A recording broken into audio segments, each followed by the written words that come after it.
Olá! Hoje a gente vai mergulhar num assunto que parece simples, mas tem muitos detalhes. O que exatamente define alguém como brasileiro ou brasileira?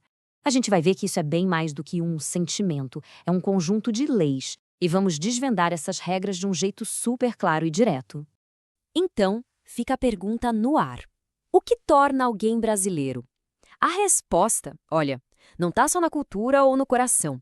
Ela está na nossa Constituição, em regras legais bem específicas.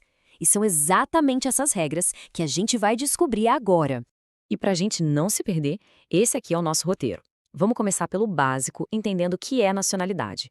Depois, vamos ver a diferença entre natos e naturalizados, um ponto super importante sobre a perda da nacionalidade, as diferenças práticas entre os dois tipos e, para fechar, um resumão para fixar tudo na memória. Então, vamos lá. Começando pela base de tudo. O que juridicamente significa ter uma nacionalidade? É exatamente isso. Nacionalidade é esse laço formal, esse elo. É como se o Estado brasileiro dissesse: essa pessoa aqui pertence a nós, faz parte do nosso time.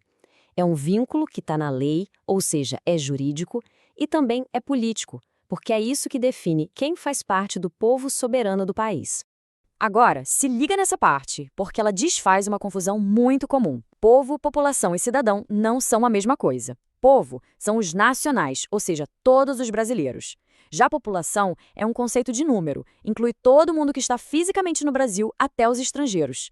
E cidadão? Bom, cidadão é o brasileiro que tem seus direitos políticos em dia, que pode votar e ser votado. São três conceitos diferentes, mas todos importantes. Ok, agora que a gente já entendeu o conceito, vamos ver que existem dois caminhos principais para ter a nacionalidade brasileira. E a diferença entre eles, como vamos ver, é fundamental.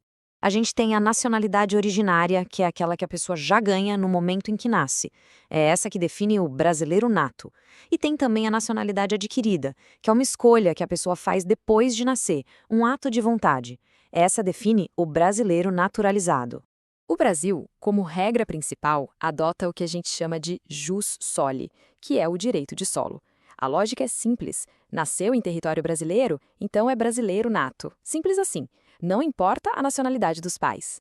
Mas a gente também usa o jus sanguinis, o direito de sangue. É por causa desse critério que os filhos de brasileiros que nascem lá no exterior também podem ser considerados brasileiros natos. É o sangue brasileiro falando mais alto. E para quem nasce lá fora, existem basicamente três jeitos de ser brasileiro nato. Primeiro, se um dos pais for brasileiro e estiver no exterior a trabalho para o governo do Brasil, o filho já é nato. Segundo, se a criança for registrada numa repartição consular brasileira. E por último, se nenhuma dessas duas coisas acontecer, quando a pessoa atingir a maioridade, ela pode vir morar no Brasil e simplesmente escolher, optar pela nacionalidade brasileira. Agora, vamos falar de um ponto super atual e importante. Em 2023, as regras sobre perder a nacionalidade brasileira mudaram, e mudaram muito. A coisa funcionava assim. Antes dessa mudança, a regra era bem mais rígida. Se um brasileiro, por vontade própria, virasse cidadão de outro país, ele podia, sim, perder a nacionalidade brasileira. Havia poucas exceções para isso. E aqui está a grande virada de chave. A perda automática simplesmente acabou. Hoje em dia, uma pessoa só perde a nacionalidade brasileira se ela mesma for lá e fizer um pedido formal, uma renúncia expressa. Na prática, o Brasil passou a abraçar de vez a múltipla nacionalidade. Certo. Mas aí vem a pergunta. Na prática, faz tanta diferença sim ser nato ou naturalizado? A resposta é sim. A própria Constituição cria algumas distinções bem importantes. A extradição é talvez a diferença mais famosa. Um brasileiro nato nunca, em hipótese alguma, pode ser extraditado para responder por um crime em outro país. Já o naturalizado pode, mas só em duas situações: por um crime comum que ele cometeu antes de se naturalizar ou por envolvimento com tráfico de drogas.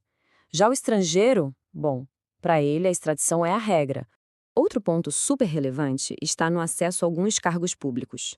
Por questões de soberania e segurança nacional, os postos mais altos da República são reservados exclusivamente para brasileiros natos.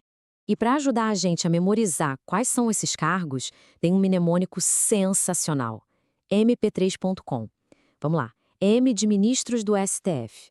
P3 porque são os 3 presidentes na linha de sucessão. C de carreira diplomática. O de oficiais das Forças Armadas. E o último M de ministro de Estado da Defesa. Com mp3.com fica fácil de lembrar, né?